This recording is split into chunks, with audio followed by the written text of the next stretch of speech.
Hello and welcome to the Rob Burgess Show. I'm of course your host, Rob Burgess. On this our 187th episode, our returning guest is Sarah Kendzior. We first heard Sarah Kendzior on episodes 70, 80, 89, 99, 112, 128, 138, 150, 163, and 177. Sarah Kendzior is best known for her reporting on St. Louis, her coverage of the 2016 election, and her academic research on authoritarian states. She is currently an op-ed columnist for the Globe and Mail, and she was named by Foreign Policy as one of the 100 people you should be following on Twitter to make sense of global events. Her reporting has been featured in many publications including Politico, Slate, The Atlantic, Fast Company, The Chicago Tribune, Teen Vogue, and the New York Times. Her book, The View from Flyover Country, Dispatches from the Forgotten America, was published April 17, 2018, and is now a New York Times-bestseller. And her new book, Hiding in Plain Sight, The Invention of Donald Trump and the Erosion of America, was published April 7, 2020, and is now also a New York Times bestseller. You can listen to her podcast, which she co-hosts with Andrea Chalupa, Gaslit Nation. And now on to the show. Thank you so much for coming back for the 11th time. I'm so excited. Yeah, you have like the archives of my mental decline for the Trump era. You I know. Can document it all. Man, it's been 4 years now, and we're in the last week, hopefully, of the presidency. Although I guess to be continued on. We haven't seen him leave yet. Although I did see them stealing a bust of Abraham Lincoln out the back door today. So I mean, I expect the copper wiring and the pipes will probably come out sometime during the night. Just stripping it down to the studs. Oh yeah. I mean, I'm genuinely worried, to be honest, about them taking historical objects of significance, and so are most historians. We may have lost them for good, and people should take that seriously. We'll see. Assuming Biden gets in, I think then we'll have some kind of account of the damage done. And until that day, I don't think we're going to have any idea the extent to which they've pulverized the interior. For sure. But yeah, I mean, like you mentioned, just so much has happened, and I just figured it would be only fitting to, during the last, 7 couple days we've got here to kind of review how no one saw this coming, Sarah. No one could have predicted, right? I mean, Yes, I didn't see it coming. You didn't, I'm sure. Oh I've my been saying this for years God. and years. I swear to God, like when he finally launches the nuke, that's what's going to like be the shape of the mushroom cloud. It's going to be like a giant mushroom cloud that says no one saw it coming and just hovering over us as we disintegrate. Yeah, I mean, it's very frustrating. The number of people seeing it coming has just continued to grow from the very beginning. I mean, honestly, in 2015, 2016, I was pretty lonely in having the opinion, not just that he's a horrible person, would be an autocratic president. I think quite a lot of people had that opinion. Basically, any group that he targeted, Black Americans, Muslim Americans, Latino Americans, and so forth, they had that view. Most people thought he couldn't win. And then I had the view of like, he is exactly that bad and he will win, and he will win because he is backed by powerful transnational operatives and billionaires and basically like the worst people from every country and their combined wealth and power. And he's going to use those to bulldoze the institutions that are going to keep him in check. And so, as you know, I didn't think the Mueller probe would succeed after it had been going on for a few months and hadn't really done much. It was clear Pelosi wasn't going to do much about the situation. And, that's where I sort of departed, as I had no faith in institutions to contain him. But I definitely feel like lots of people could imagine exactly how bad this could be. And now here we are with a siege on the Capitol and broken glass and dead bodies. And I still see them kind of going back to, wow, who could have thunk it, or, both sides, or whatever they're going to do. It's rough. Oh, yeah, it's very frustrating, and, there's so much we could start with, but I think the Capitol attack was so predictable because it was being telegraphed everywhere very loudly, even by Trump and his acolytes, and just openly. It wasn't on an encrypted channel. I'm not on far right message boards. I was just on the regular internet as far as I know, and I knew that this was going to happen. So yeah, why weren't they better prepared?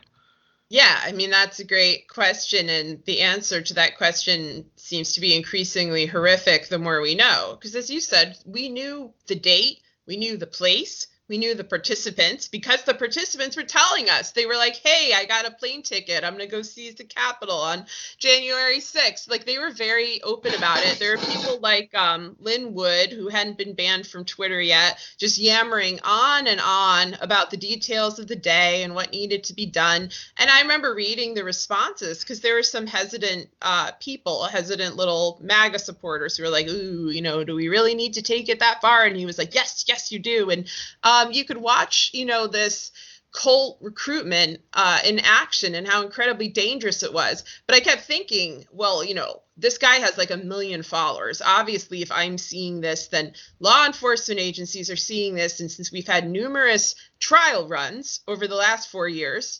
Charlottesville, and then also the Black Lives Matter protests over the summer and Trump's reaction to them, where he staged his little mini coup in June, where he wanted the military to fire on American citizens, and they restrained themselves somewhat, but we saw the police just brazenly attacking protesters, clearly showing that their loyalty was to Trump above the actual obligations of their job. We knew about the infiltration of the police, the infiltration of the military by loyalists, by white supremacists. There have been numerous studies of this, and a lot of people who study online domestic terrorism and recruitment networks had been warning everybody very loudly for months on end. And so it was somewhat shocking to see. I don't even know if it's a lack of preparation. It's a refusal to do anything about it, which is really the defining theme of the last 4 years. We saw the FBI refuse to alert the public about the danger of Trump before he became the president, even though senators like Harry Reid were begging them to, and particularly about his ties to the Russian mafia. We saw the Mueller probe fail fantastically because it didn't try. They wouldn't investigate. They wouldn't indict. The same thing happened with Pelosi and impeachment. They narrow the scope. They omit the context. They had it about 9 months later than they should have had it. It was disastrous. We saw it with coronavirus. They knew that was coming. They were warned amply. We saw it play out in countries around the world. And they should have known by that.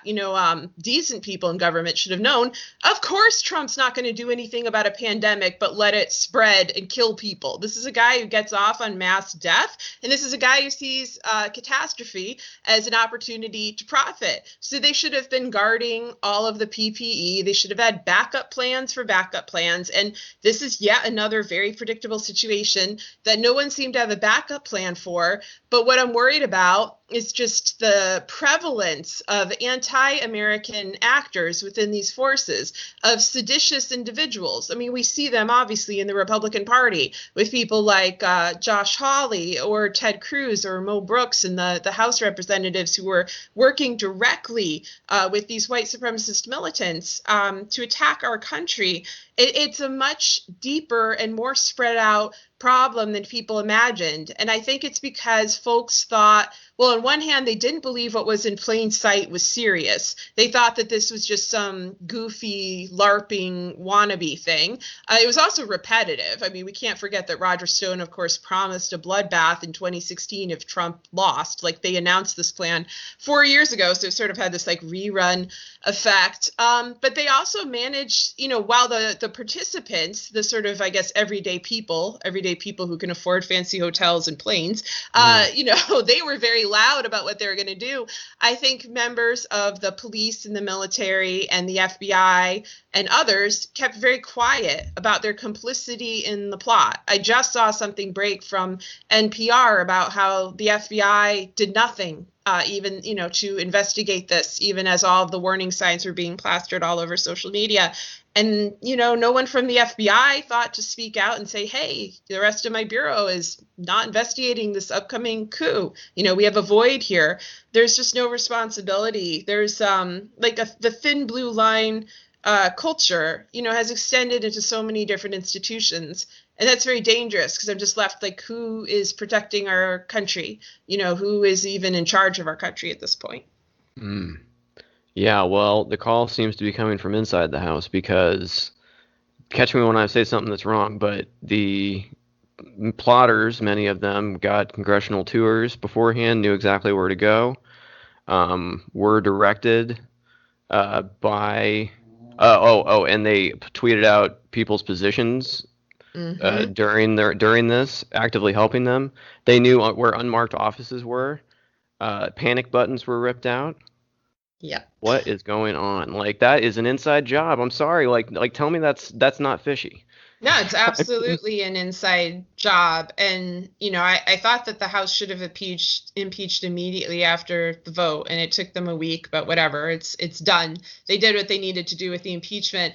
I actually think it's wise of them to not have the trial in the Senate until the new Senate is sworn in, one, because it's a Democratic majority. And one of the things that hopefully, although I think they need 2/3 to get this, there's a way that they can make it so Trump can never run for office again. And I think that's a very important thing to do. Gotta do it.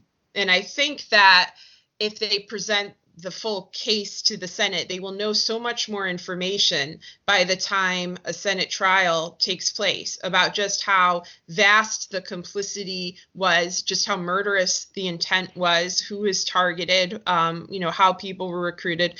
All of that information may be, we may know much more of it by then. And I think we need to know as much as possible, because we need to know all the ways that we're still unprotected right now. And we need to know who in Congress was willing to let their fellow Congresspeople be slaughtered. I mean, that's a very chilling question. And I've seen interviews with, AOC and Representative Jayapal, and that's one of the things that they are most unnerved by, is that the people that they are literally working side by side with, these Republicans, are trying to abet their deaths. I mean, that's absolutely terrifying. So obviously all those people need to be removed. The senators who were egging it on, and obviously the people in the House who were not just egging it on, but seem to have actively helped plan it. And then whoever is responsible for ripping out panic room buttons and, letting people into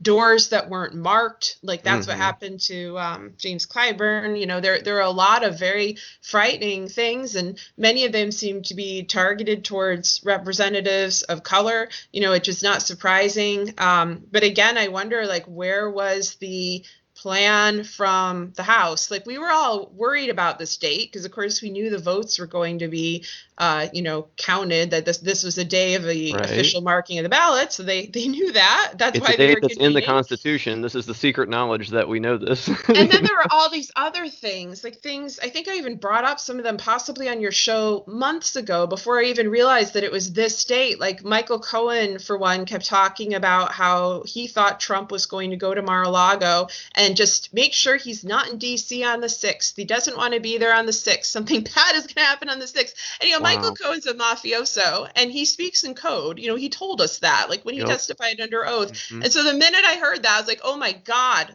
Well, what's happening in D.C. on January 6th? And then, this is going to sound stupid, but I have wondered about it.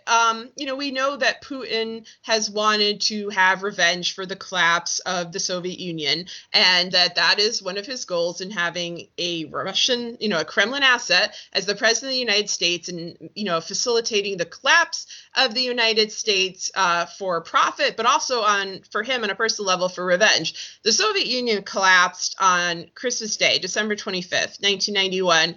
And when I saw that January 6th was Russian Orthodox Christmas, and Putin loves to kind of link himself and his lineage with Russian Orthodoxy, even though he was never particularly pious, I was like, oh God, the symbolism. And this is not as out there as you may think, because, the Kremlin, when they first flew Donald Trump to Russia in 1987, they did it on July 4th. And then when they flew out Ron Johnson and the other. Yeah. Oh, sorry. Yes, go going on. They did it again on July 4th. Yeah, there you go. And then he did it again on 9/11. And on Putin's birthday, that's the day that Russia tends to kill journalists. Like Anna Politkovskaya, for example, is killed on Putin's birthday as a president. So they love these symbolic dates. They just love that. And so when I saw all these things colliding, plus, the most obvious thing, which is, over time, people just saying, hey, yeah, we're going to go do this. We're going to break into the Capitol. I was like, well, I assume the House is very well prepared, that they must be hiring extra security. They must be locking their doors and barricading them.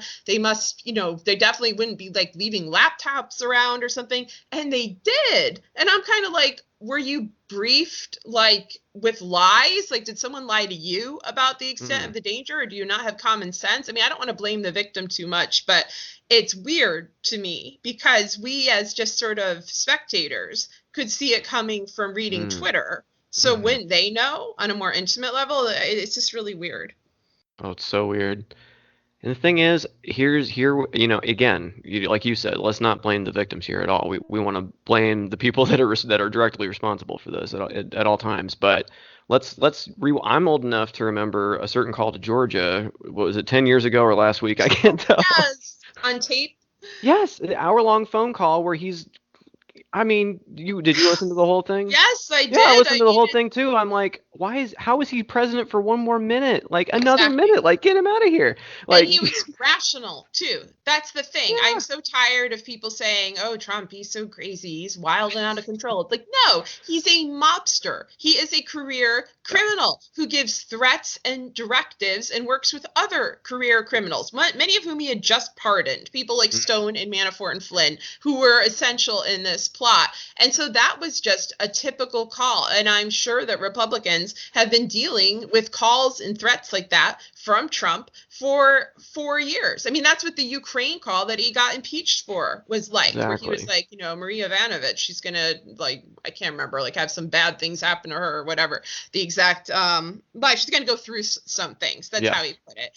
And, like, people keep saying he rules like a mobster. He sounds like a mafia don. I'm like, he is a mobster. I mean, very literally. He's been working with organized crime, first Italian, then Russian, then more of a like transnational kind of body. And I don't know why they don't talk about it in those terms. That's the thing that they just still won't address like at all, like our representatives. They'll just do analogies. But I'm like, no, this is extremely literal, and it has to do with his finances. And I know you all know this because you were investigating it in the Treasury and the IRS and in the FBI and all these other bureaus, and I have the records of that. So I'm kind of like, why is this never brought up on the floor of Congress? And I assume it's because Trump probably is threatening to like kill people if they do it. But that's a problem. I mean, like, hello, like. That's why you need to get rid of him early. Well, and a person that would do that, they're capable of anything. If you're willing to do that with like the governor and the Secretary of State, it's like, what? This is like a shakedown. Like, well, and they all go along with it. That's what I don't understand. Right. That's why, despite him being, some kind of sleazy Republican in Georgia, their Secretary of State, was his name, Raffensperger. I like that he keeps going off. He had that big press conference where he was like, this is enough. I have been threatened. My family's been threatened. This is completely was that Gabriel Sterling? Oh, was that him? That was a different person. Yeah, I mean, I just know the representative. He works directly for him. I think Raffensperger is his. Right.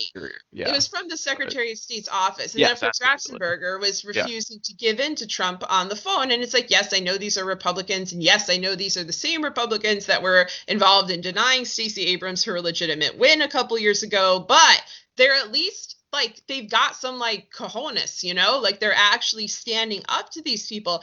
Whereas the rest of them, it's like Trump literally didn't care if they died. Like, people came storming into the Capitol saying, hang Mike Pence. And then they're like, Mike Pence, do you think we should use the 25th Amendment and get rid of this guy who just tried to murder you right now? And he's like, oh, no. And I'm like, what is wrong with you? Like, it's just so emasculating. I mean, and humiliating. Like, I don't understand their mindset. And so one of the things I wondered from the very start, from 2016, because Trump was the same guy back then, is the threat beyond just, personal compromise or blackmail or threats to individuals and their families? Is it something greater? And that question's been answered, multiple times as information about Russian cyber attacks comes out, we had many, we had some in 2014, we had some in 2016, 2017.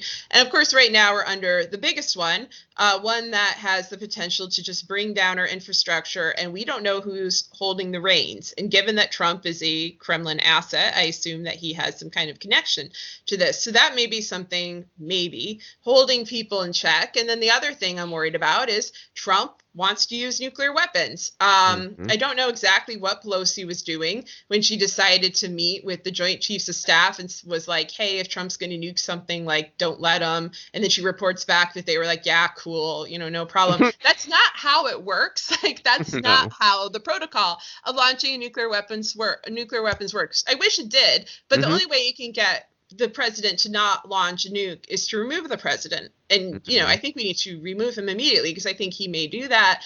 Lots of nuclear war experts, Iran war experts, they're very concerned. And we're moving even closer to that tonight with the announcement that CENTCOM is like building a base in Israel to make room for what looks like a long-term military engagement in the Middle East. So that's all very frightening. And those were sort of his final cards to play, as like a grid or infrastructure attack and war with weapons of mass destruction. And, we already had the Capitol siege. We may have more violence to come as well. And he can get a lot done in the next 6 days. Like, I saw someone comparing this to living through the Cuban Missile Crisis. And, obviously we're way too young to have lived through that, but I'm kind of getting an idea of how much it sucked, because every day it's just like this horrible, horrible day of terrible fear and revelations. And yeah, on the Wednesday of the Capitol attack, I was like trying to like concentrate and be productive and do work and homeschool my children and watch the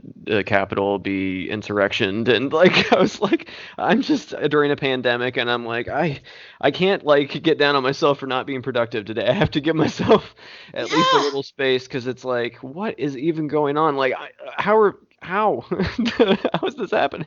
That's the thing. Like, that's one of the things that makes all of this so weird, is that we're all kind of mentally in the same place. I mean, I think even the Trump voters are in this place too. Like, we're all scared. We don't know what's going to happen to our country. We're all dealing with a pandemic on top of everything. We've all dealt with an incredible amount of stress over the last year.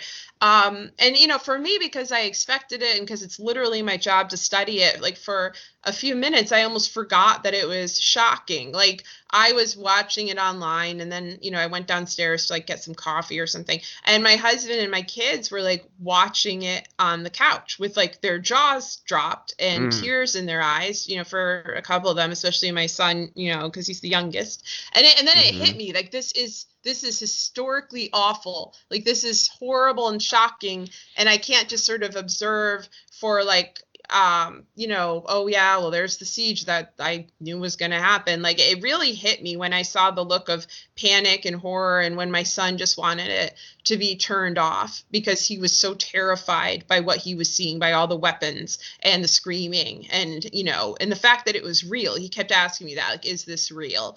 And then he said, like, I know this is historic, but can we please turn it off? I don't want to see this. And I was like, yes, of course. And so we turned it off.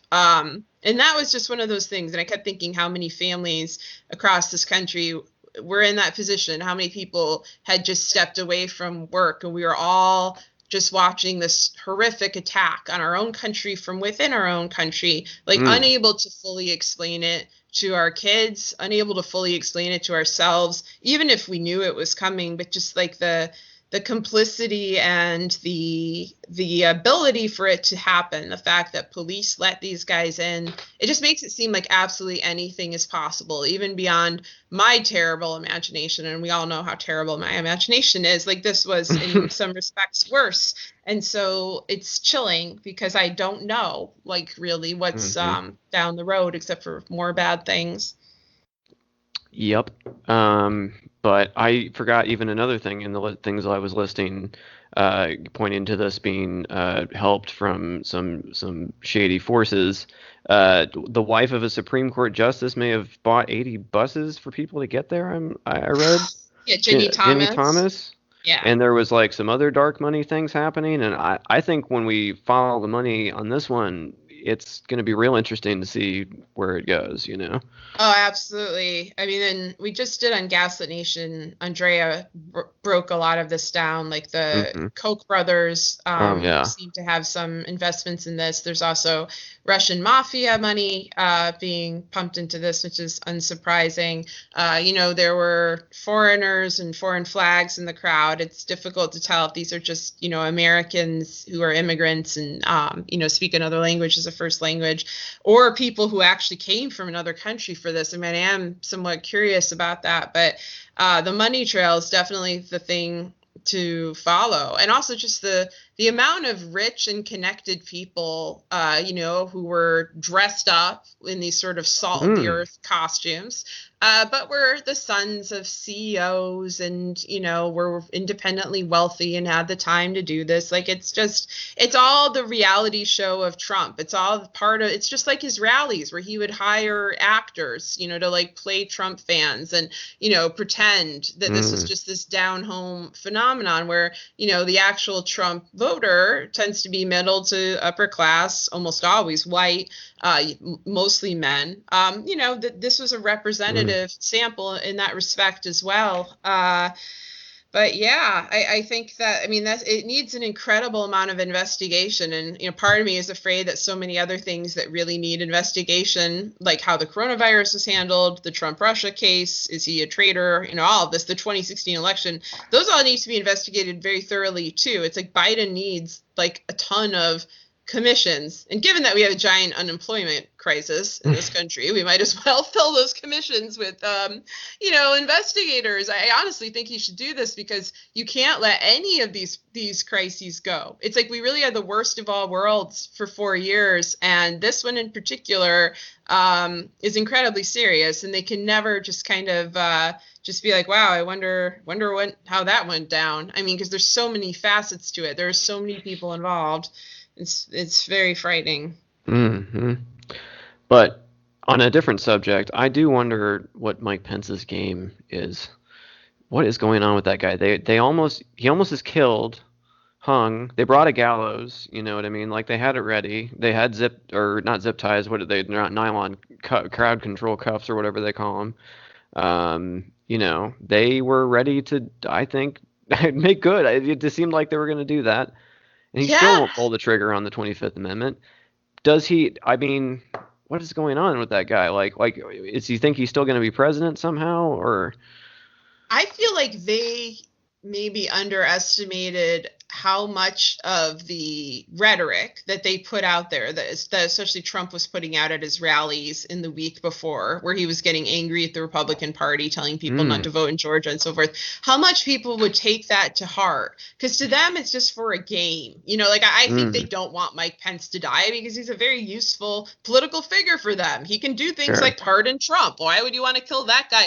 And I think that the fan base didn't necessarily understand that and was like, yeah, I guess they really do want us to kill Mike Pence, or for that matter, kill Nancy Pelosi, who's also been very helpful for Trump. I think there are some people that they genuinely wanted killed, which are the young progressive activists of color. But that's the thing. It's like with propaganda, we'll hear them say, Joe Biden, radical socialist, and Nancy Pelosi, radical socialist and Antifa member. And we laugh, because it's like, one, it's just completely not true in any way, but it's also like people keep trying to push them to be like more progressive. So the idea that like Joe Biden is some kind of wild radical, it seems so ridiculous that you think to yourself, well, no one could possibly believe that. But they really do. They really believe the stuff they're hearing on Fox News and OAN and, Facebook memes and all this stuff. And they really believe a lot of the QAnon narratives, which unfortunately they became vindicated with the Epstein story. I really think that's the linchpin. Like, QAnon built up a series of myths and information that was like 80% bullshit and about 20% true. And like the 20% was all the Epstein stuff. And because that was all true and just as horrific as they'd been laying it out, then it made it seem like the rest of it was true. And there were people who went in there really believing that children were trapped in tunnels underneath the Capitol building and that they needed to free them. Like, they felt like they were on a mission. I mean, and this is why I feel like we need so many like truth and reconciliation commissions and just sort of deep dives into these real crimes, things like Epstein, to clarify the guilt of the government and what they did, and then go into maybe the other allegations that people who are QAnon acolytes are interested in. Like, I don't think it's wise to blow all that off. I feel like if they think everyone's a cannibal, then maybe explain why they're not. Because the thing is, they're not going to believe you when you've been lying to them about Epstein and all this other stuff for decades on end. Like, it's not completely crazy for them to swallow all of this other stuff. But yeah, anyway, back to Mike Pence. I don't know what he thinks his long-term prospects are. I also don't know with him if he's like a true believer in the rapture and the end times and all this stuff. I mean, he says he is. Pompeo also says he is. Pompeo says he governs according to the rapture.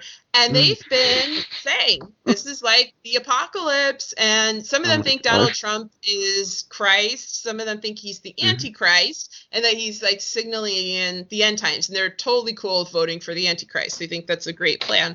And I don't know whether they believe that or that's just some cynical ploy to try to get money and votes. But if he does believe it, that puts a whole new spin on all of his actions. Like, was Mike Pence ready to martyr himself for the cause, or did he just want to like make some money and then go rise in politics and maybe become the president in 2024? Like, I don't know. It really could go either way. And that's such a crazy thing about our country right now. And the radicalism of this, the belief in, religious extremism, I think has been played down. People don't want to talk about it that much. I mean, obviously there are journalists who talk about it quite extensively. People like Jeff Shartlett and whatnot write whole books on it, but it's kind of like outside the mainstream vernacular. People kind of just laugh it off, but it's not funny when, you have people who are willing to die for that cause, because that means they may kill for that cause, and they may kill even the people who are willing to die for it. So it's a whole new level of layers there.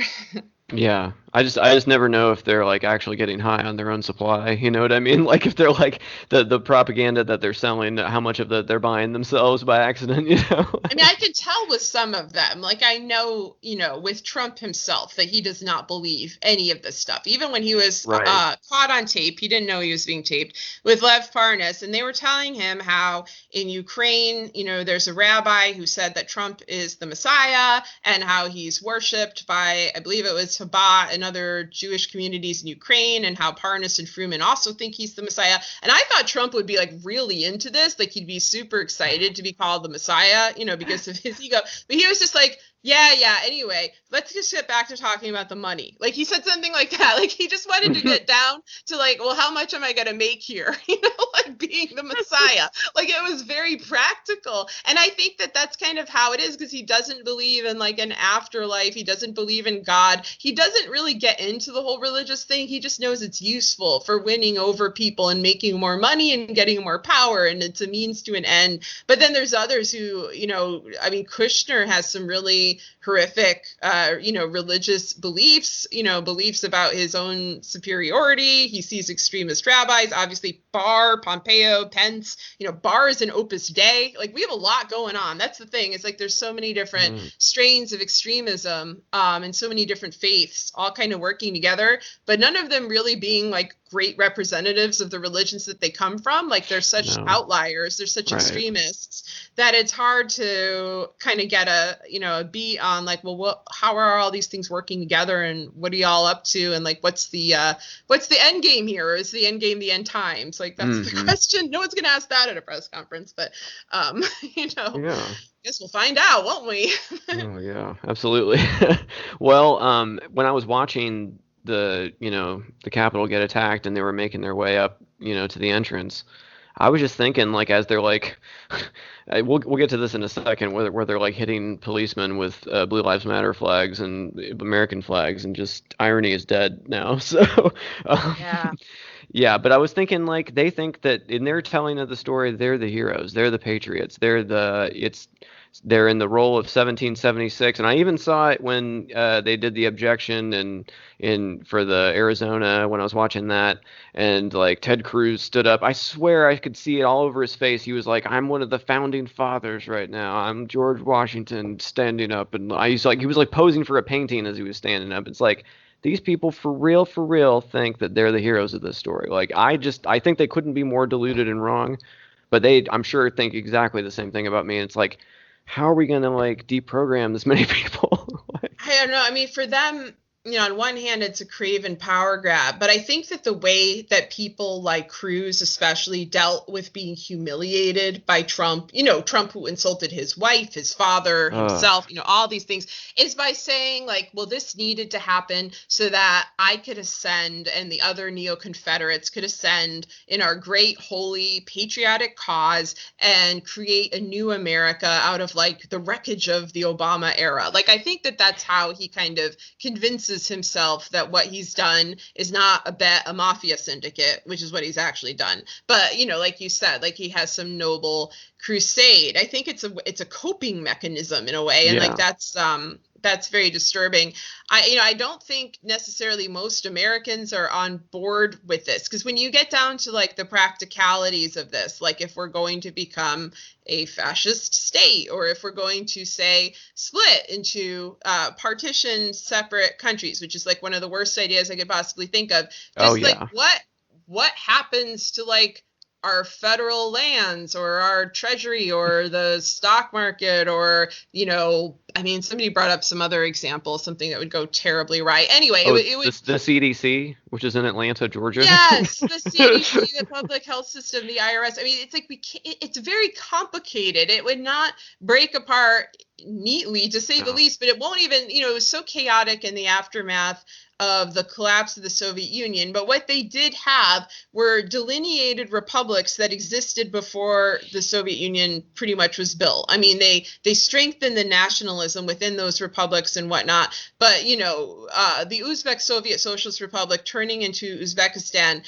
was traumatic for people who were raised to believe that they were Soviets, but they also could go back to speaking their native language, worshiping Islam, picking up the native customs that had been banned by the Soviets, and so on and so forth. And for other countries, they had wanted to break free for a very long time, places like Estonia or Ukraine. So it's not an analogous situation. Like, we don't have secessionist movements in most states, and where we do have them, they're very small. Texas is probably the biggest one, and then maybe California, but Missouri's not breaking away. And the other thing is, like, there's been a great effort in the media and among some politicians to divide us neatly into these categories of red and blue states, completely ignoring the fact that every quote unquote red state has a big blue city in it, or usually multiple big substantial metro regions that are blue. So if you even try to break things up that way, take the big old chunk of red states in the middle of the country,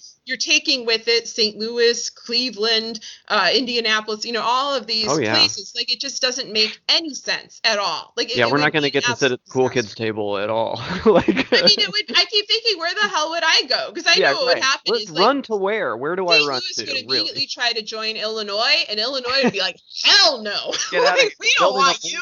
You're the murder capital of America. You're not coming in. But I mean, it would be deeply, deeply traumatic. And I think anyone who kind of flirts with this idea, like, I'm hoping the whole let the South secede thing is out the window after Georgia, because Georgia is the state that saved the country for the Democrats and for Joe Biden. So hopefully they've now acknowledged, how superficial and malicious that kind of talk was. But but this is something, though, that I do think the Republicans kind of want, because it's just easier to steal that way. It's balkanization. If you break everything down, it's easier to steal the resources, steal the land, take the money, so on and so forth. So I am very afraid of that. But I think most American citizens, my God, I mean, I think most people just want their lives back. They want coronavirus to go away. They want school to start again. They want some relief from the constant stress. They want the insanity to stop. Like, I know all these people voted for Trump, but I don't know how enthusiastic that vote was. He obviously has a fanatical base. I've always been worried about that, about the militant side of his base. But I think there are a lot of voters who just don't like the Democrats, or they're one issue voters on abortion or guns or so on and so forth. It's not like they're all deeply entrenched in the MAGA cult. It's often that they just think the other side is worse. And so I think the sort of deprogramming that may have to happen with the more cultish members of this, it's not 70 million people, but it may be a few tens of millions, and that's a lot of people. So I do worry about that they're living in an alternate reality. And I do think everyone can kind of be reached. I just think it takes an enormous amount of time and effort. And I don't know whether, you know, the Biden administration or how exactly that would happen. Because the thing is people don't trust each other, and you have to have a baseline expectation of good faith and trust to even participate in that kind of dialogue. And it's really hard, especially right now. And I'm hoping now that Trump is deplatformed and he's going to become less ubiquitous, that we can at least recover from his particular personality cult. But we're still going to be dealing with, you know, militant violence and all of these other problems and conspiracy theories about Biden and, you know, a lot of bad things. Yeah. A lot of people who have clearly never read George Orwell started saying the word Orwellian this week, which was interesting. Yeah, Donald Trump Jr. Everyone's reminding him that that Orwell fought fascists. Like Orwell hated fascists so much he went to the Spanish Civil War and like got shot fighting fascists. So like that's the Orwell that needs to be remembered. But I mean, yeah, they get their talking points. It's been interesting for me to see how uniform and stupid, but just uniform in particular, the Republican talking points are. Like when they all started tweeting about the Ayatollah at once, I'm like, first of all, you are stuck in the 80s, like just like Trump's brain. It like froze in 1988. All his pop culture references are just like trapped in time. All the songs he plays at his rallies are from them.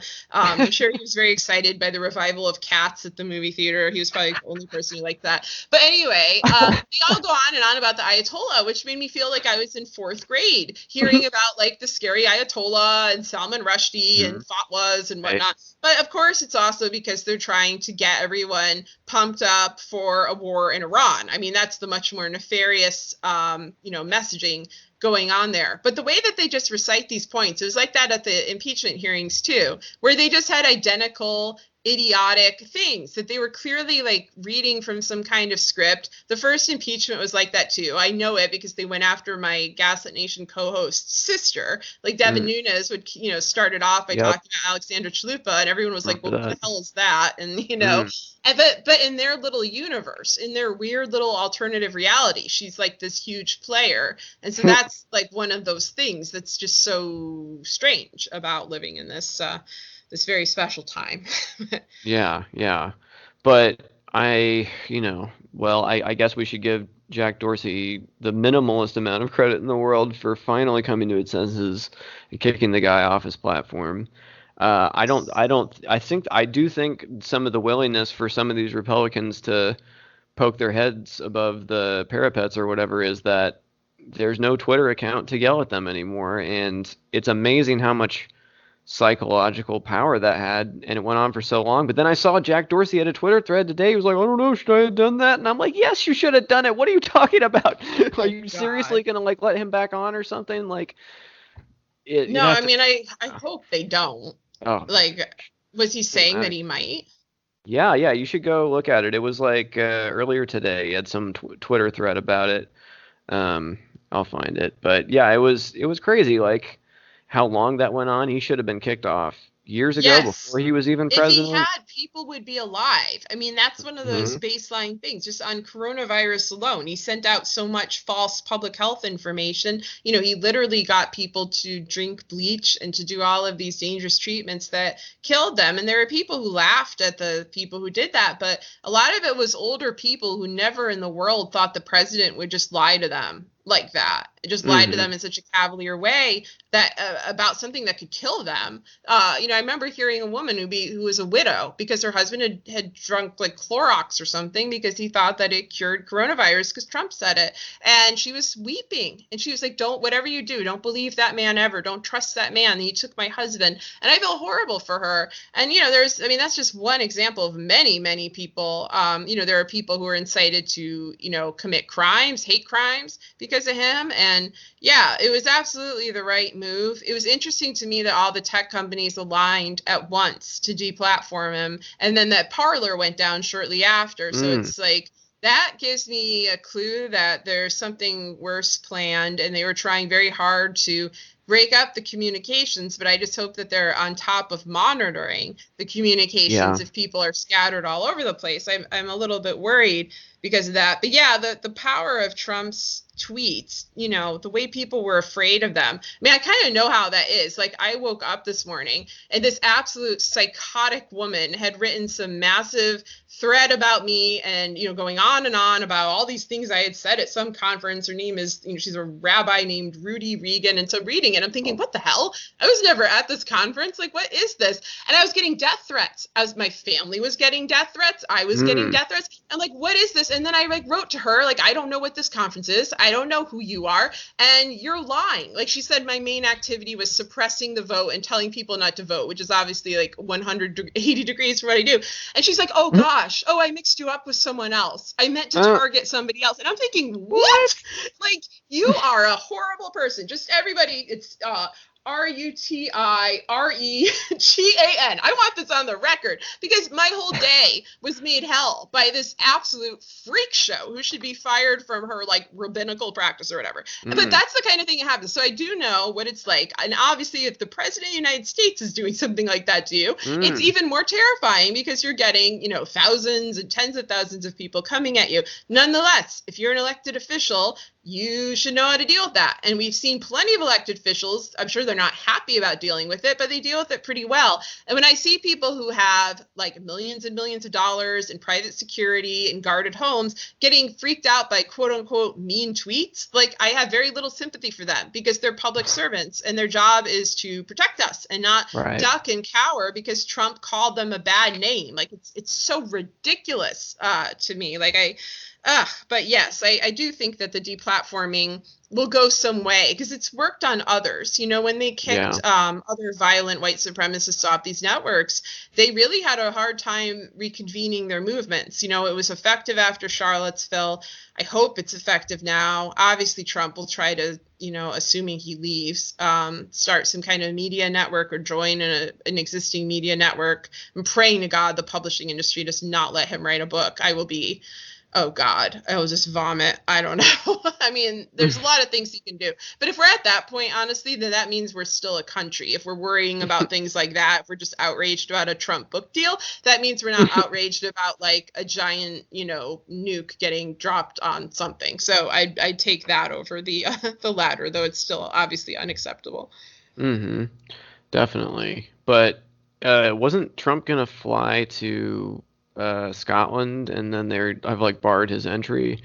And oh yeah, I think that was, now I might be crazy here, but that seemed to me like first thing I thought was like, okay, that's stop number one before he gets to Russia, right? I don't know if it's Russia or Israel or Saudi Arabia. I feel like it's going to be one of those three, and it could really go any of those ways. And it depends on whether Ivanka and Jared are along for the ride. If it's Ivanka and Jared, they're going to go to Israel. If it's Trump solo, because the thing is with Trump is he's a homebody. He didn't even like leaving New York. And when he left New York, he just hangs out in Mar-a-Lago and goes golfing. Like, this is a guy who's had all the money in the world for his whole life. He's completely unadventurous. He does not like to travel. He just wants to eat the same thing every day, watch the same shows every day. And so I think he'd be very unhappy living outside of the United States. Even though he hates the United States, he likes his life in the United States. And so if he's in Russia, I mean, I think it would be very hard for him as a 75-year-old man, and he'll want Ivanka to come along. And I think Ivanka won't want to necessarily live in Russia. She'll want to live in Israel, which Kushner has, he owns buildings there in the West Bank, illegal settlements, has a lot of assets stored there. I think that that's more likely. He also has financial dealings with Saudi Arabia. I feel like they'd all be a bit out of place there as well, but who knows?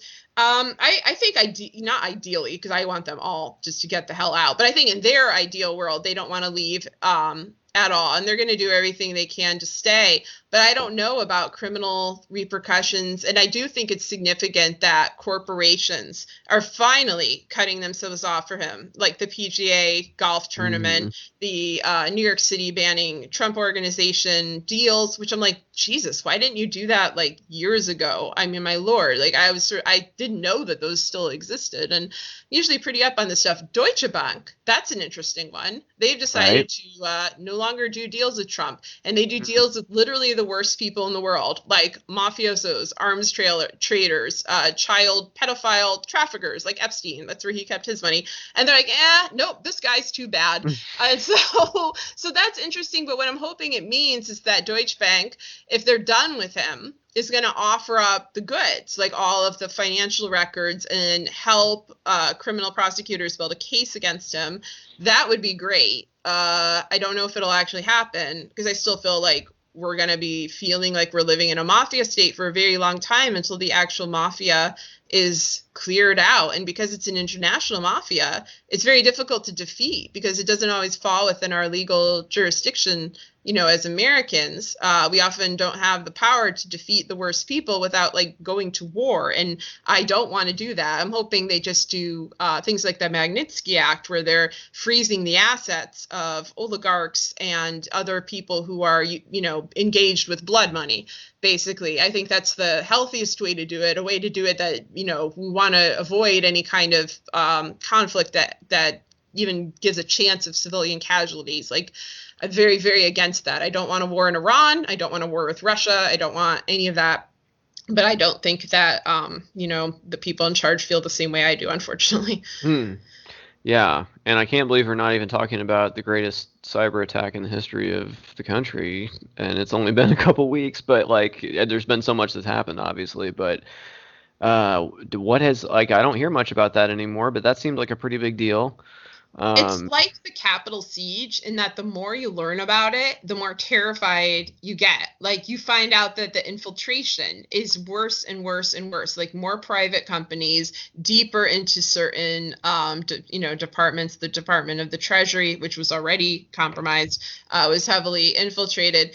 I don't know if the lack of reporting on it is because reporters are simply focusing on the coup and the siege and the transition process and whatnot, or if information is not forthcoming about threats. I mean, one thing that I found useful in monitoring the QAnon freak show is that it's always projection. When they talk about Pizzagate, it was just to project away from Epstein. When they say Ukraine and Biden are up to crimes, it's to project away from Trump and Russia being up to crimes. And so when they start saying there's going to be a big blackout, I'm like, okay, yeah, there probably is going to be. And they're going to blame Iran, is my guess. They're going to blame the Democrats somehow. I don't know how they'll pull that one off. But, it doesn't need to be factual. It doesn't need to have logic. My guess is they'll blame Iran or Antifa or whatever.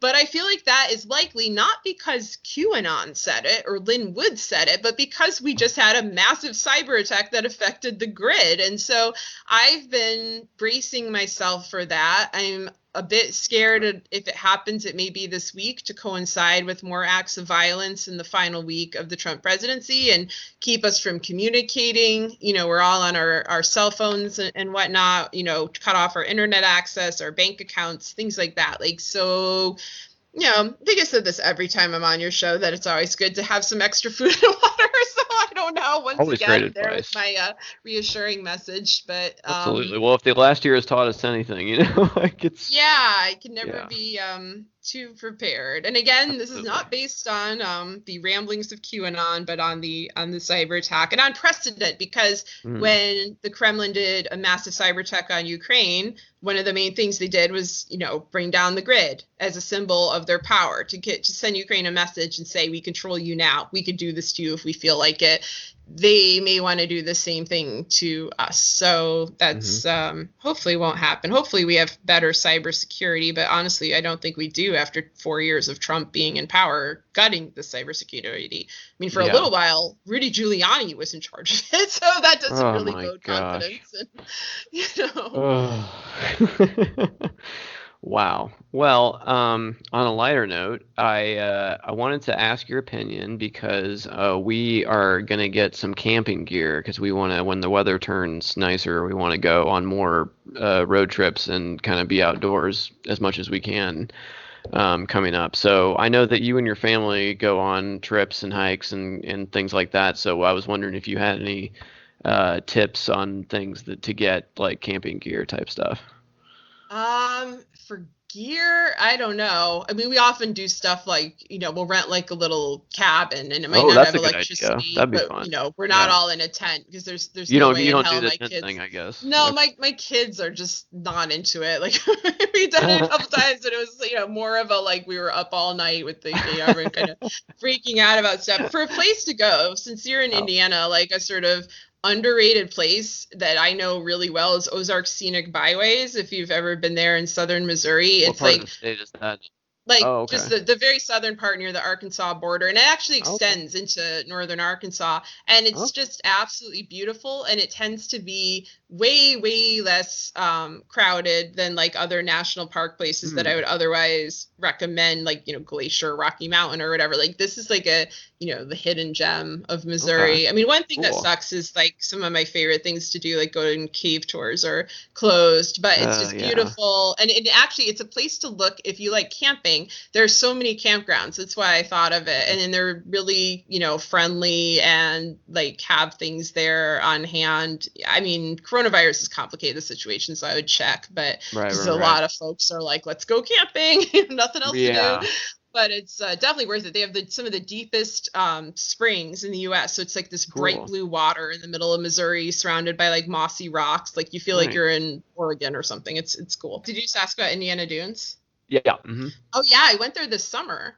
It was my only like sort of trip out of St. Louis all summer because of the pandemic.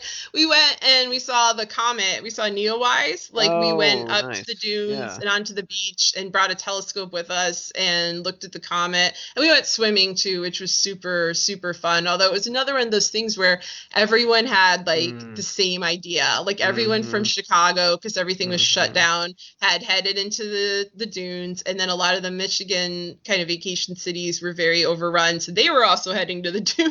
And the poor folks working at the dunes were like, oh my God, I did not sign up for this. They just wanted to be a park ranger, and suddenly they're like dealing with a pandemic.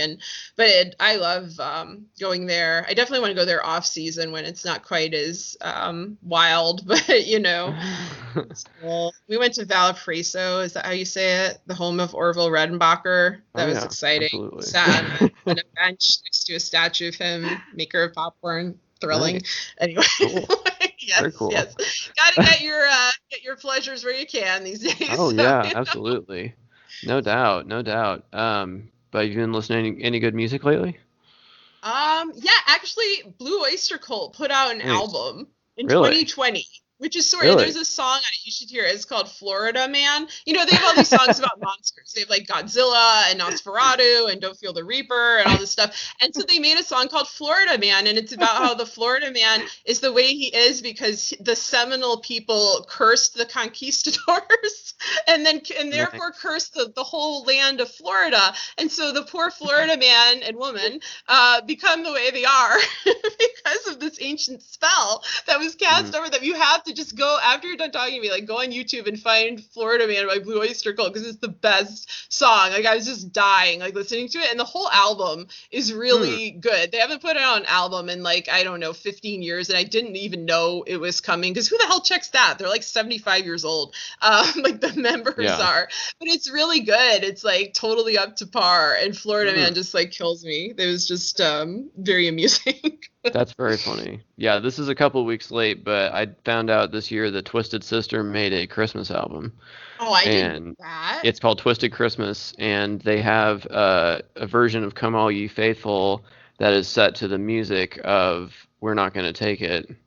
And oh my God. It is incredible, and you should check it out. I have to. I'll give you like a scoop. I don't think I ever revealed this in an interview, but I was younger. I was an SMF, which is a sick motherfucking fan of Twisted Sister. I think that's what it's for. I sent away for the official like SMF gear because I loved Twisted Sister so much, and I was like way too old. They were not cool by the time. This is like probably like the late 80s, early 90s, and I was like a little kid. But I thought like Dee Snider was just like awesome, and I mean, this is terrible. I have all like the taste of like the Trump fans at the rally. voice. I was like, you're playing a really good set. And like, even my kids, they're like, it sounds like mommy's iPad. I'm like, shut up, don't say that.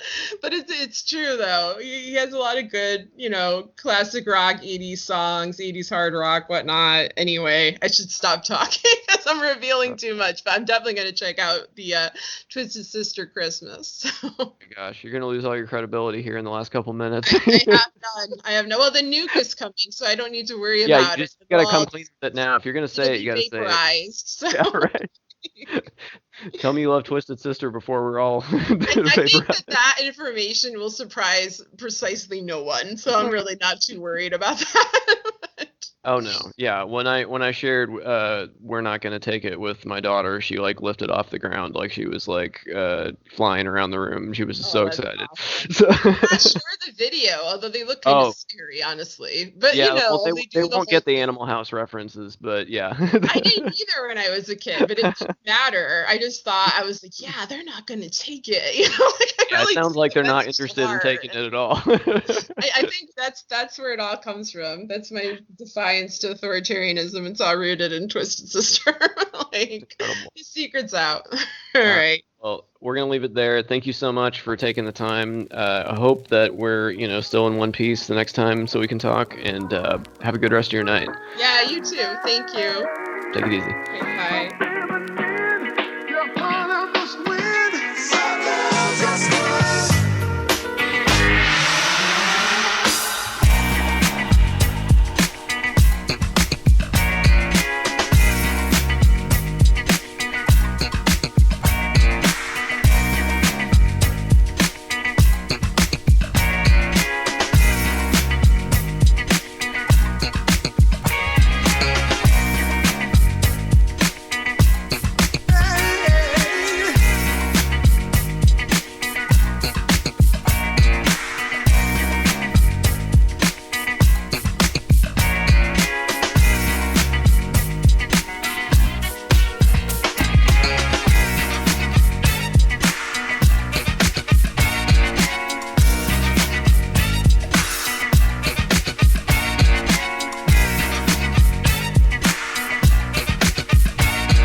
Join the Rob Burgess Show mailing list. Go to tinyletter.com/The Rob Burgess Show and type in your email address. Then respond to the automatic message. Also, please make sure to comment, follow, like, subscribe, share, rate, and review everywhere the podcast is available, including iTunes, YouTube, SoundCloud, Stitcher, Google Play Music, Twitter, Internet Archive, TuneIn, RSS, and now Spotify. The official website for the podcast is www.therobburgessshow.com. You can find out more about me by visiting my website, www.thisburgess.com. If you have something to say, record a voice memo on your smartphone and send it to therobburgessshow@gmail.com. Include voice memo in the subject line of the email. Also, if you want to call or text the show for any reason, the number is 317-674-3547. Until next time.